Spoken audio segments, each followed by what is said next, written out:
네, 반갑습니다. 네. 사사기에는 똑같이 반복되는 주기가 있습니다. 범죄하면 징계하시고, 그러면 회개를 합니다. 그럼 하나님이 구원해 주십니다. 근데 구원한 사실을 망각하고 또 범죄합니다.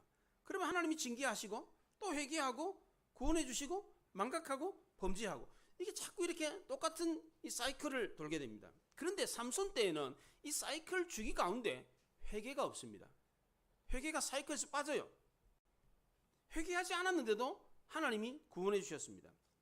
잘못했다고 부르짖지 않는데도 하나님이 찾아와 주셨습니다. 그렇다면 왜 삼손 시대에는 다른 시대에는 다 있는 이 회개가 없었습니까? 세상에 동화가 되어버렸기 때문입니다. 1절에 이스라엘 자손이 다시 여호와의 목전에 악을 행하였으므로 여호와께서 그들을 40년 동안 블레셋 사람의 손에 넘겨주시니라 그랬습니다. 삼손 시대에 이스라엘은 40년 동안 블레셋의 압제를 당했습니다. 40년이면 한 세대가 지나고도 10년이 남습니다. 30세가 되면 아이를 낳잖아요. 그럼 다음 세대가 태어나요. 그러니까 30세까지가 1세대입니다. 30년이 1세대입니다. 그러니까 아버지 세대에도 고난과 압제를 당했는데 아들 세대도 그 고난과 압제를 계속해서 당합니다. 이렇게 오랜 기간 동안 블레셋의 지배를 받았던 이유는 크게 두 가지입니다. 첫째는 블레셋이 이스라엘을 심하게 압제하지 않았기 때문입니다. 또나 둘째로 이스라엘도 그래서 블레셋에 크게 저항을 하지 않았기 때문입니다. 블레셋은 유화 정책을 폈습니다. 그 당시에 블레셋은 군사력이 아주 막강했기 때문에 주변 나라들이 대항할 상대가 아니었습니다. 철기 무기와 전차로 무장된 이 블레셋과 이스라엘은 상대가 안 됐습니다. 지금 터키에 지진이 났잖아요. 그게 지진 때거든요. 그 지역이, 터키 그 남부 지역이 세계 최초의 철기 문명이 일어난 지역입니다. 화산이 폭발을 하니까 화산 마그마가 땅 깊이 있던 것들이 이렇게 돌이 녹은 게 이렇게 땅으로 표출이 되는 거예요. 어느 날 돌멩이를 이렇게 쌓아가지고 솥단지 걸어놓고 밥을 했는데 물이 이렇게 흘러나오더니 나중에 굽고 보니까 너무 단단해. 그게 이게 뭐지? 이걸 단단하게 만들어가지고 무기 만들면 되겠다. 이렇게 해서 만들어진 게 철기 무기입니다. 그러니까 이 철기 문명은 화산이 폭발한 화산 지역에서 주로 이 철기가 제일 먼저 발견이 된 겁니다. 그래서 가나안 족속 가운데 이 히타이트 족속이 제일 먼저 철기를 발명했는데 이 철기 문명을 가지고 있는 후손들이 바로 블레셋이었습니다. 그러니까 그 당시 주변 나라들은 다 청동기 문명이에요. 청동기 문명인데 이 나라만큼 철기 무기를 갖고 있는 거예요. 그게 상대가 안 되는 거죠. 그러니까 저항할 의식조차도 없었습니다. 사사기 15장에 보면 삼손이 여우 300마리를 붙잡아가지고 꼬리에 불을 붙여가지고 블레셋 사람들의 밭을 불태워버렸습니다. 블레셋이 이스라엘을 공격해왔어요. 이때 유다 지파 사람들이 삼손을 잡아가지고 블레셋에다가 갖다 바쳤어요. 쉽게 말하면 삼손이 독립운동을 하는데 이 삼손을 붙잡아가지고 일본 사람한테 갖다 넘긴 거나 마찬가지. 삼손이 사사로 부름받았던 시대는 다른 사사들이 살았던 시대와는 많이 달랐습니다. 삼손이 살았던 시대의 이스라엘 백성들은 극도로 무기력했습니다. 이렇게 된 이유는 당연히 있어야 할 것이 없었기 때문입니다. 삼손의 시대에는 없다라고 하는 말이 많이 나옵니다. 첫째는 삼손의 시대에 그렇게 오랜 기간 동안 고난을 당했는데도 하나님께 부르짖었다라는 말이 없습니다. 10번째 사사인 입다 이후에는 이 사사기의 패턴이 바뀝니다. 입다 이전에는 평화 기간이 압제 기간보다 길었습니다. 첫 번째 사사였던 온니엘 시대는 압제 기간이 8년이었어요. 그런데 평화 기간이 40년이었습니다. 두 번째 사사였던 에후 때는 압제 기간이 18년, 평화 기간은 80년이었습니다. 그런데 입다 때는 바뀌었어요. 이게 압제 기간이 18년, 평화 기간이 6년이었습니다. 그런데 삼손 때는 더 뒤에 사사가 된 이 삼손 때는 압제 기간이 40년이었는데 평화 기간은 아예 없습니다. 기록도 없어요. 이렇게 된 이유가 뭡니까? 하나님을 아예 잊어버렸기 때문입니다. 그렇게 고생을 하면서도 하나님을 찾지 않았습니다. 하나님을 찾지 않을 정도로 이스라엘 백성들의 마음이 하나님으로부터 아주 멀어져 버렸습니다. 두 번째로 삼손 시대에는 삼손이 군대를 이끌고 나가서 싸웠다라는 말이 없습니다. 이스라엘이 군대를 결성해가지고 적과 싸울 전의를 잃어버렸습니다. 싸움에 상대가 안 되니까.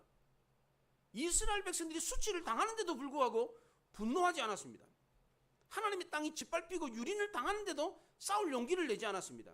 도리어 당대의 영웅이었던 삼손을 붙잡아가지고 갖다 바쳤습니다. 세 번째로 삼손 시대에는 몇 년간 태평했더라, 평안했더라 이런 말이 없습니다. 다른 사사들은요, 누구 사사가 재임에 있었을 때는 몇 년 동안 평안했더라 이 말이 꼭 있습니다. 그런데 삼손이 사사로 있은 기간에는 평안했더라라는 말이 전혀 나오지 않습니다. 삼손은 20년 동안 사사로 있었는데 단 한 번도 평안했더라는 말이 나오질 않습니다. 삼손은 가장 태평할 수 있는, 이스라엘 나라를 가장 태평케 할 수 있는 사사였습니다. 가장 힘이 셌습니다. 그렇잖아요. 삼손 혼자서 맨손으로 사자의 입을 찢었습니다. 나귀 턱뼈 하나로 블레셋 사람 1000명을 죽였습니다. 이런 힘센 사람이 어디 있습니까? 근데도 불구하고 이스라엘은 태평하지 못했습니다. 삼손 시대의 네 번째로 어머니는 당연히 있어야 될 아이가 없었습니다. 삼손의 어머니는 임신하지 못함으로 출산하지 못하는 불임 여성이었습니다. 2절에 보면 소라 땅에 단지파의 가족 중에 마노아라 이름하는 자가 있더라. 그의 아내가 임신하지 못함으로 출산하지 못하더라. 임신하지 못했다는 말과 출산하지 못했다는 말은 같은 말입니다. 그렇잖아요. 임신 못하면 당연히 출산 못하지. 그렇잖아요. 근데 임신하지 못했다, 출산하지 못했다는 말을 2번 반복이나 합니다. 당연히 여자가 아이를 가져야 되는데 아이를 갖지 못했습니다. 이 임신하지 못하는 이 모습은 우리의 모습과 똑같습니다. 생명이 있어야 되는데 생명이 없는 모습, 이게 우리의 모습입니다. 이렇게 생명이 얻지 못한 우리를 구원하는 이야기가 바로 불임 여성 이야기입니다. 성경에 불임 여성에 대한 이야기가 5번 정도 나오는데 이 불임 여성 이야기는 다 구원과 관련이 있습니다. 아브라함의 아내 사라가 임신하지 못했는데 이삭을 낳았습니다. 이삭의 아내 리브가가 임신을 못했어요. 이삭이 나이 60대까지 아이를 낳지 못했어요.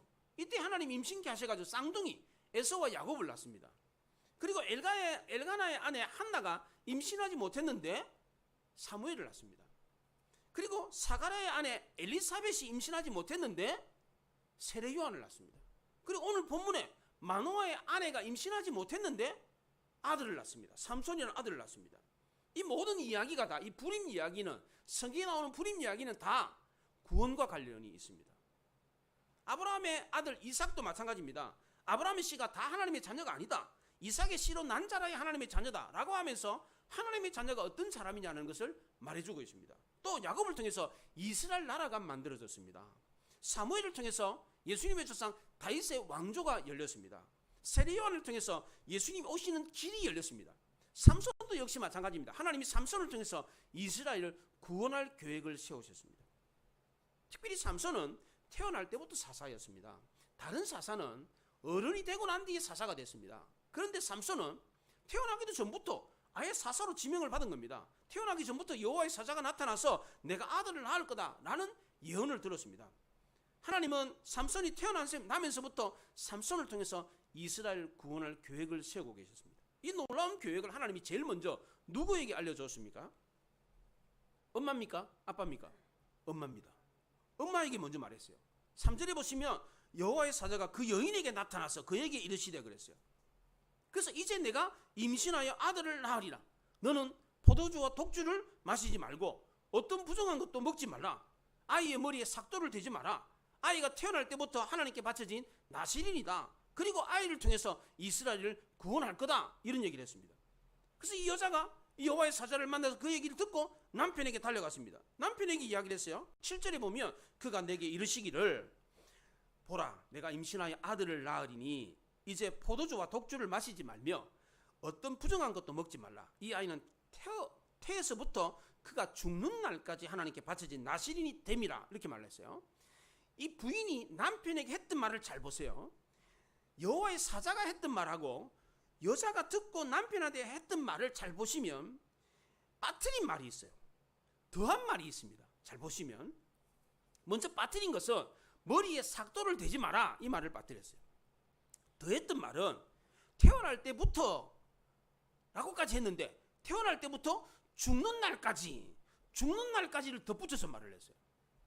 머리에 삭도를 대지 마라 라고 하는 말을 이 엄마가 아빠한테 빠뜨렸는데, 이 말을 나중에 삼손이 망각을 합니다. 무시를 해요. 그래서 어떻게 됩니까? 두 눈알이 뽑혀가지고 힘이 없어져가지고 블레셋 사람들한테 붙잡혀 죽습니다. 죽는 날까지라고 하는 것도 복선입니다. 그 드라마나 글을 쓸 때 복선이 있지 않습니까? 복선. 뭔가 앞으로 이런 일이 일어날 거다라는 것을 암시하는 내용입니다. 삭도를 대지 마라 라고 하는 걸 빠뜨린 이거. 엄마가 그걸 까먹어 버렸어. 남편한테 전화를 까먹어 버렸어. 이게 나중에 삼손이 죽는 이유가 돼요. 그리고 죽는 날까지, 이것도 엄마가 덧붙였어. 이게 죽는 날까지 하나님께 나시린이 되리라 라고 했는데 정말 두 눈알이 뽑혀가지고 마지막까지 나시린으로서 죽습니다. 삼손이 그렇게 죽어요. 아내의 말을 전해드렸던 남편은 이 아내의 말을 믿어야 되는데 믿지를 않았습니다. 그랬더니 여호와의 사자가 다시 여인에게 나타났습니다. 여인의 이야기를 듣고, 부인의 이야기를 듣고 남편이 마노아가 하나님께 기도를 했습니다. 그러면 하나님이 마노아한테 나타나야 되잖아요. 그런데 하나님이 마노아한테 나타나지 않고 아내에게 다시 나타났습니다. 왜 그렇습니까? 아직도 마노아, 이 남편이 하나님의 사자를 만날 수 있을 만큼 영적으로 깨달음이 없었기 때문입니다. 하나님의 사자가 나타나서 말을 해도 못 알아들을 정도로 영적으로 문의안이었기 때문에 다시 여자에게 나타났습니다. 그래서 여자가 남편한테 달려가 가지고 하나님의 사자가 또 나타났다라고 말을 했습니다. 그제서야 마노아가 아내가 한 말이 사실이라는 것을 알고 쫓아갔습니다. 남편하고 같이 여호와의 사자를 따라갔습니다. 그리고 그 여호와의 사자에게 마노아가 세 가지 질문을 했습니다. 11절에 당신이 이 여인에게 말씀하신 그 사람이 맞습니까? 라고 물었습니다. 12절에는 이 아이를 어떻게 기르리이까? 우리가 어떻게 행하리이까? 이렇게 질문했습니다. 또 17절에 당신의 이름이 뭡니까? 이렇게 물었습니다. 첫 번째, 두 번째 질문에 대해서는 여호와의 사자가 이미 답을 줬습니다. 하나님의 사자는 먼저 부모에게 나시린이 되라 그렇게 말을 했습니다. 사절에 보면 너는 포도주와 독주를 마시지 말고 어떤 부정한 것도 먹지 말라. 이 말은 삼손에게 한 말이 아닙니다. 엄마에게 먼저 말을 했어요. 아들 삼손이 나시린으로 살도록 하기 위해서는 부모가 먼저 나시린이 되어야만 했습니다. 이 나시린에 대한 세약은 민수기 6장에 나오는데 세 가지를 금해야 됩니다. 포도주와 독주를 금해야 되고, 부정한 것, 시체를 가까이서는 안 됩니다. 그리고 머리에 삭도를 대서는 안 됩니다.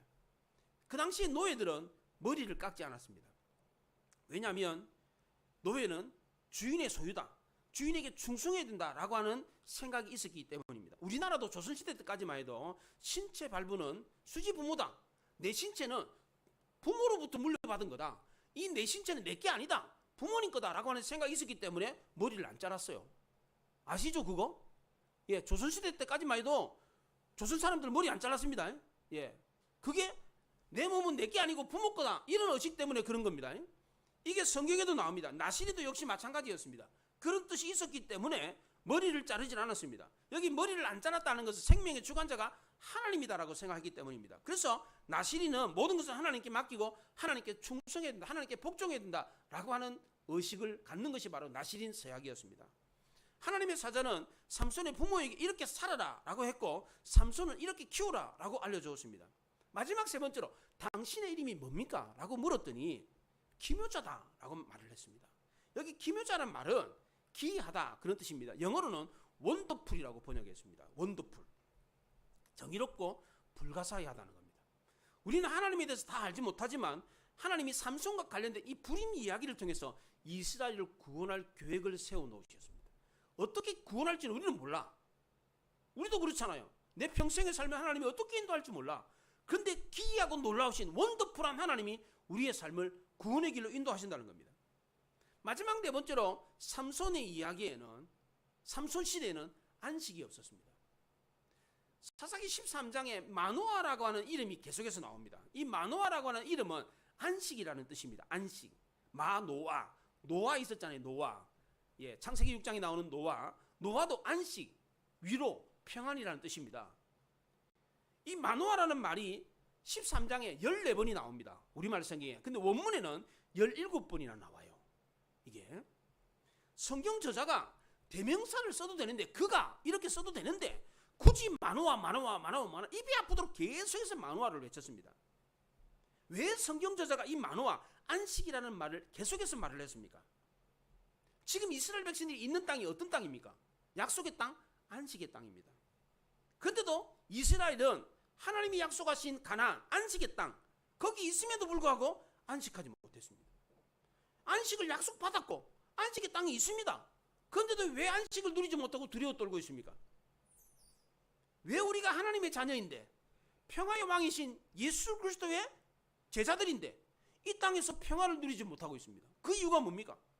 이스라엘 백성들이 그랬던 것처럼 우리 역시도 하나님이 주신 약속을 잊어버렸기 때문입니다. 하나님이 우리에게 약속을 안 줘서 그런 게 아닙니다.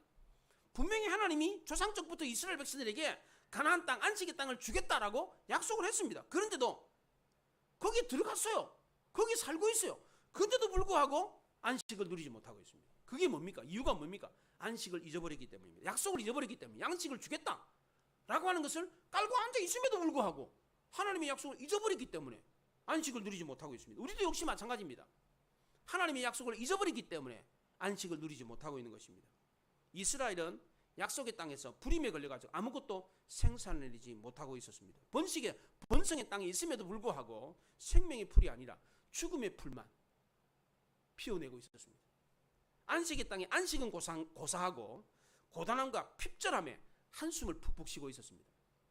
왜 하나님의 자녀인 우리가 천국 백성인데 왜 우리가 이 땅에 살면서 평안을 누리지 못합니까? 예수님이 아기 예수로 오셨을 때 하늘에는 영광이 땅에는 평화로다 라고 말씀하셔서 오셨어요. 내가 오는 것은 하늘에는 영광이고 이 땅에 평화를 주기 위해 왔다. 그 평화가 있는 겁니다. 그런데 왜 아직도 우리는 이 평화를 누리지 못하고 있습니까? 첫째는 우리 역시도 하나님의 언약을 잊어버렸기 때문입니다. 이 땅에 사는 인간들은 하나님에 대한 지식이 없습니다. 하나님으로부터 멀리, 너무너무 멀리 떨어져 있습니다. 하나님 그러면 까마득하게 생각이 됩니다. 아주 멀리 있는 것처럼 느껴집니다. 하나님이 계신 천국은 어떻습니까? 가까이 있는 것처럼 느껴집니까? 천국 그러면 어떻습니까? 어감이 까마득하고 아득합니다. 먹고 살기 바빠가지고 하나님 생각할 겨를도 없습니다. 영국의 영성가 C.S. 루이스는 오늘날 시대 사람들은 구도의 정신을 잃었다. 구도의 정신. 진리가 무엇인지를 갈구하는 마음이 없다는 겁니다. 당장 먹고 살기 급급해가지고 땅만 쳐다보고 살고 있습니다. 그러다 보니까 하나님이 선포하신 하늘에는 영광이요 땅에는 평화라도 알아가는 것을 누리지 못하고 있는 것입니다.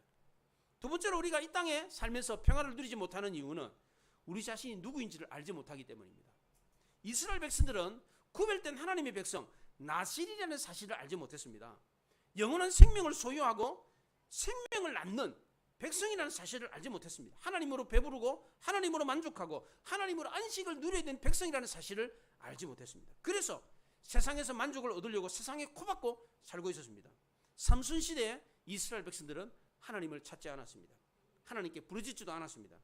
하나님을 찾을 힘조차도 없었습니다.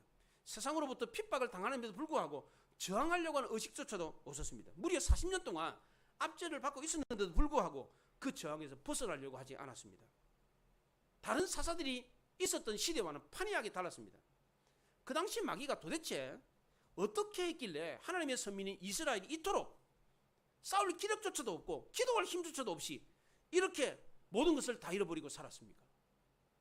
그 당시 이스라엘을 압제했던 블레셋은 이스라엘의 무력 도발을 하지 않았습니다. 군사를 일으켜가지고 전쟁을 하지 않았습니다. 이스라엘이 자유롭게 살게 해주었습니다. 긴장하지 않고 그냥 마음껏 왕래할 수 있도록, 예를 들어서 이스라엘 땅에서 뭐 농기구, 곡괭이, 삽 뭐 이런 게 부서지면 블레셋 땅에 와가지고 고쳐가도록 했어요. 이렇게 왕래를 하도록 했습니다. 정복자인 블레셋은 이스라엘과 서로 통혼을 했습니다. 삼손이 처음으로 결혼한 여자는 블레셋 딥나 여자였습니다. 삼손만 블레셋 여자와 결혼한 게 아닙니다. 그 당시 이스라엘 남자들도 블레셋 여자들과 결혼을 했어요. 지금 우리 예수 믿는 사람들도 마찬가지 아닙니까? 믿는 사람이 안 믿는 사람과 결혼을 하지 않습니까? 믿지 않는 사람과 결혼한 거 허물입니까? 부끄럽게 생각합니까? 그렇지 않습니다. 그 당시 삼손 시대도 역시 마찬가지였습니다. 이런 시대적인 상황이다 보니까 하나님의 사람 이스라엘 백성들은 너무 쉽게 세상에 동화가 되어버렸습니다. 스스로 노예로 살면서 죽어가고 있는데도 불구하고 자기가 지금 노예로 죽고 있다는 사실조차도 진단이 안 됐습니다. 마치 나비가 불을 향해서 너풀너풀 날아가면서 자기가 타 죽을 줄도 모르고 불에 뛰어드는 것처럼 이스라엘도 똑같이 그와 같은 꼴이었습니다. 그 당시 블레셋 문화는 대단히 사치스럽고 향락적이었습니다. 그 당시에 블레셋의 그 유물들이 최근에 발견이 되는데 그 유물들을 보면 그 당시 상황을 알 수가 있습니다. 이 블레셋이라고 하는 말을 영어로 팔레스타인이라고 합니다. 지금의 팔레스타인은 지중해 동남쪽 아시아 서쪽입니다. 1949년에 이스라엘이 독립하고 난 뒤에 나머지 땅, 이란, 이라크, 사우디아라비아, 요르단, 시리아, 이 땅이 팔레스타인입니다.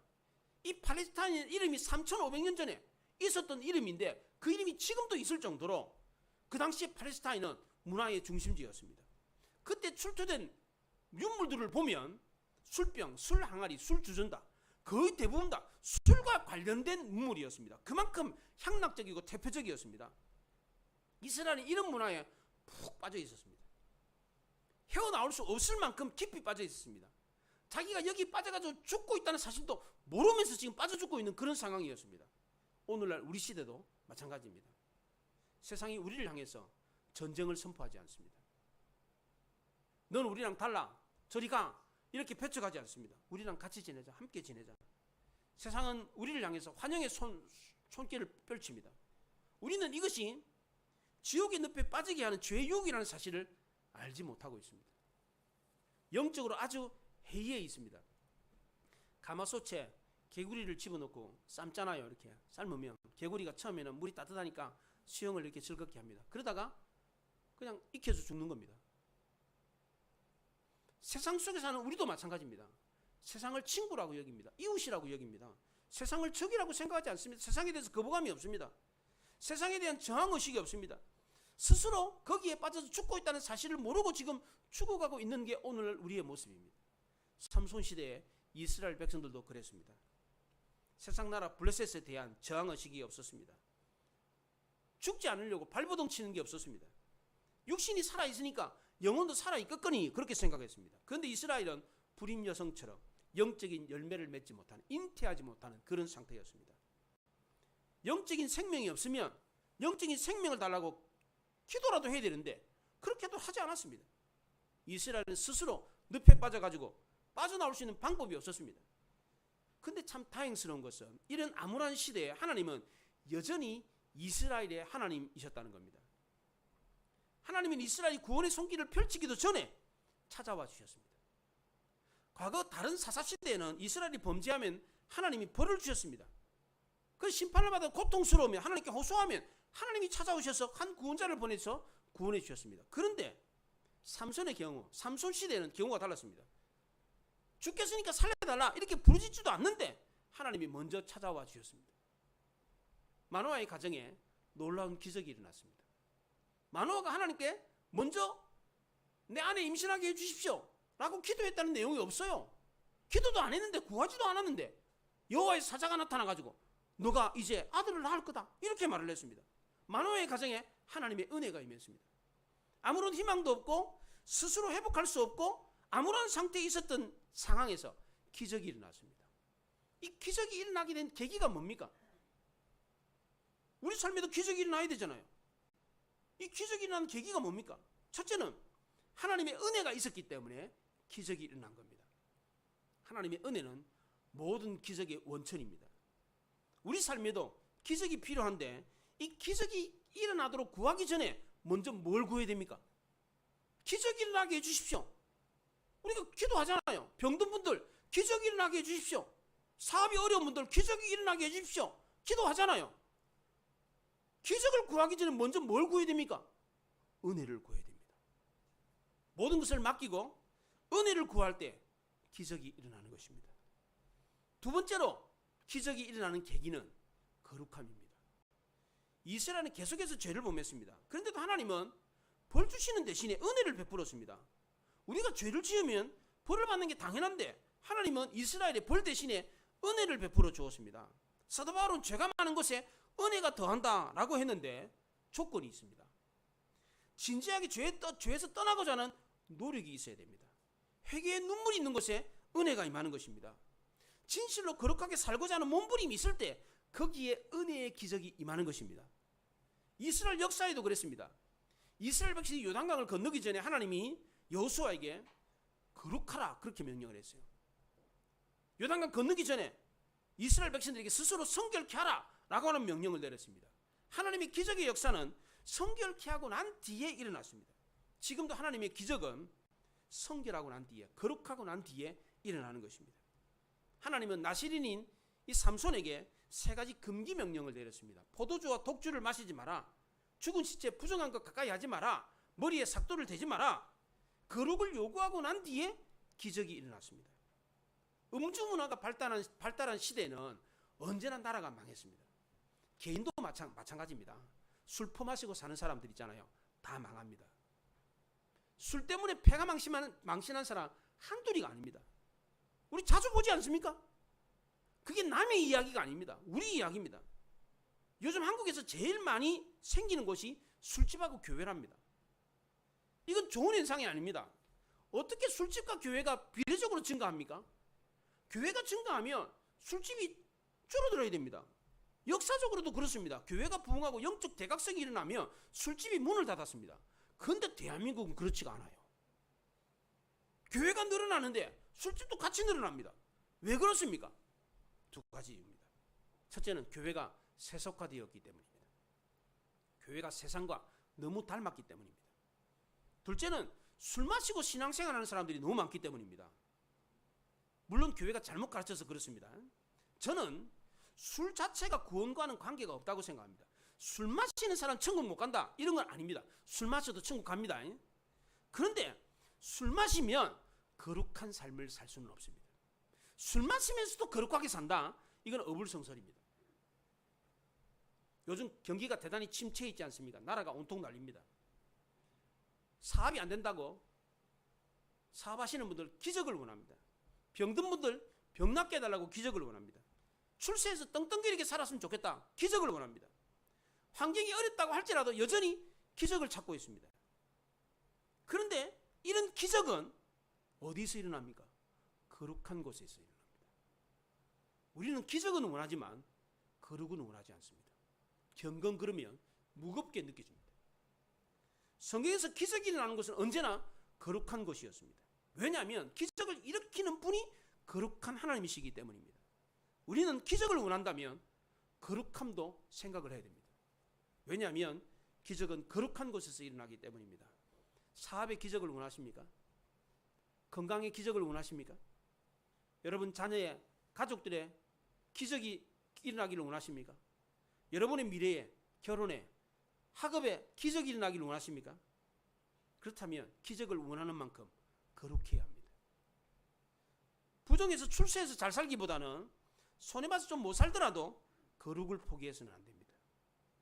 죄를 지으며 부자 되기보다는 좀 가난해도 정직하게 사는 사람에게 기적이 일어납니다. 왜냐하면 기적을 일으키는 분이 기묘자이기 때문입니다. 기묘자라 그랬어요. 놀랍다는 거예요. 하나님 우리 삶을 원더풀하게 생각지도 못하게 이끄시기 때문에 우리 삶에 기적이 일어날 수가 있는 것입니다. 마지막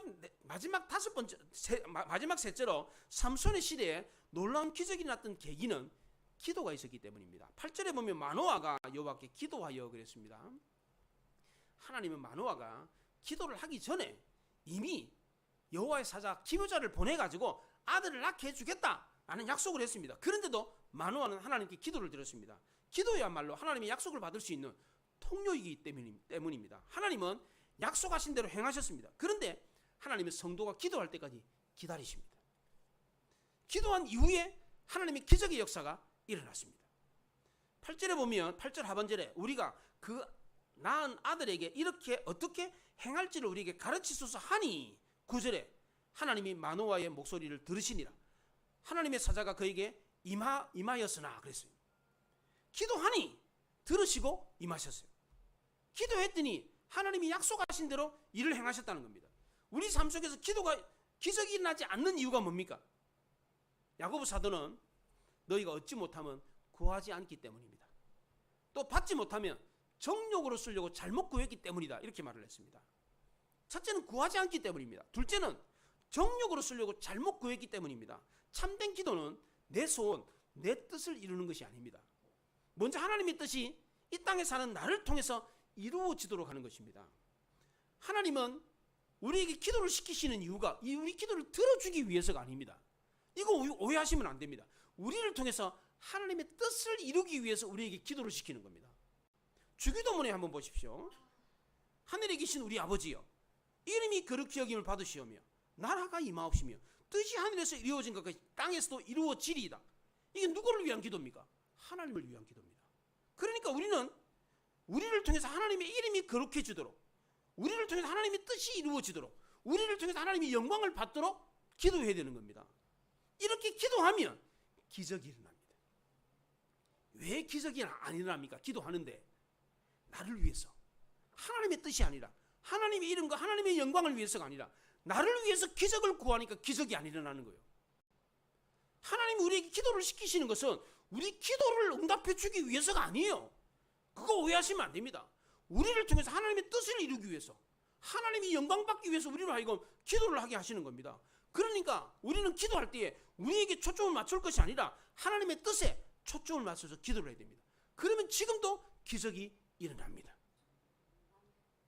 우리의 가정에, 우리의 직장에, 우리의 미래에, 우리 학업에, 결혼에, 진로에, 우리의 건강에 기적이 일어나기를 원하십니까? 그렇잖아요. 기적이 일어나야 되잖아요. 우리 교회도 기적이 일어나야 돼요. 여러분의 건강에, 여러분의 사업에 기적이 일어나야 돼요. 어떻게 해야 됩니까? 먼저 하나님께 은혜를 구해야 합니다. 우리 삶을 하나님께 맡기고 먼저 하나님께 은혜를 구해 보십시오. 기적이 일어납니다. 기적의 시작은 하나님의 은혜에서부터 시작이 됩니다. 또한 기적을 원한다면 기적을 이루시는 하나님처럼 우리도 거룩해야만 합니다. 회개의 눈물이 있는 곳에 은혜가 임하고 은혜가 임한 곳에 기적이 일어나는 것입니다. 지금도 하나님은 기적을 이루기 위해서 우리의 기도를 기다리고 계십니다. 하나님, 우리가 기도할 때에 기적으로 응답해 주십니다. 이걸 믿으시기 바랍니다. 우리가 얻지 못하면 구하지 않기 때문이라고 했습니다. 경건한 마음으로 하나님의 은혜를 구하며 기도하는 성도의 기도를 하나님이 들으시고 기적으로 응답하십니다. 우리 모두 거룩한 모습으로 하나님의 은혜를 간구함으로 기적을 체험할 수 있기를 바랍니다. 그래야 우리 가정에, 우리 직장에, 우리 교회에, 여러분의 미래에 놀라운 기적의 역사가 펼쳐진 것을 경험할 수 있기를 바랍니다. 기도하겠습니다.